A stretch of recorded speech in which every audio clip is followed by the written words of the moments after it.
एक प्रचलित गाथा के अनुसार पुराने समय में एक किसान की फसल बार बार खराब हो रही थी। कभी बारिश की वजह से, कभी तेज धूप की वजह से, कभी ठंडी की वजह से उसकी फसल पनप नहीं पा रही थी। एक दिन इससे दुखी होकर किसान भगवान पर नाराज हो गया। वह भगवान को लगातार दोष दे रहा था।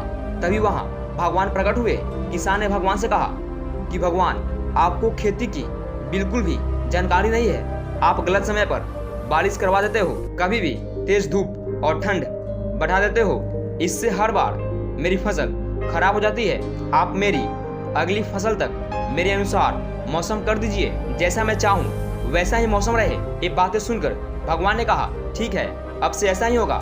ये बोलकर भगवान चले गए। अगले दिन से किसान ने फिर से गेहूं की खेती शुरू कर दी। अब जब वह बारिश चाहता था तब बारिश होती फसल के लिए, जब उसे धूप की जरूरत होती तब धूप निकलती। इस तरह उसकी इच्छा के अनुसार मौसम चल रहा था। धीरे धीरे उसकी फसल तैयार हो गई। हरे भरे खेत को देखकर किसान बहुत खुश हुआ। जब फसल कटाई का समय आया तो उसने देखा कि फसल की बालियों में गेहूं थे ही नहीं, सबकी सब खोखली बालियां थी। ये देखकर उसने फिर से भगवान को याद किया। भगवान प्रकट हुए तो इसकी वजह पूछी।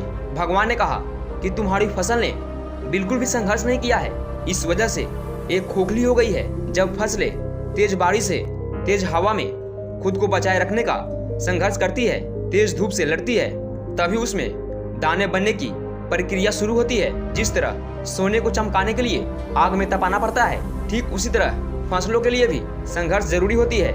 ये बात किसान को समझ आ गई और उसे अपनी भूल पर एहसास हो गया।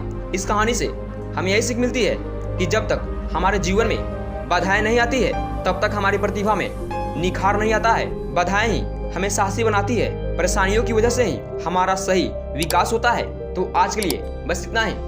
जय हिंद, वंदे मातरम।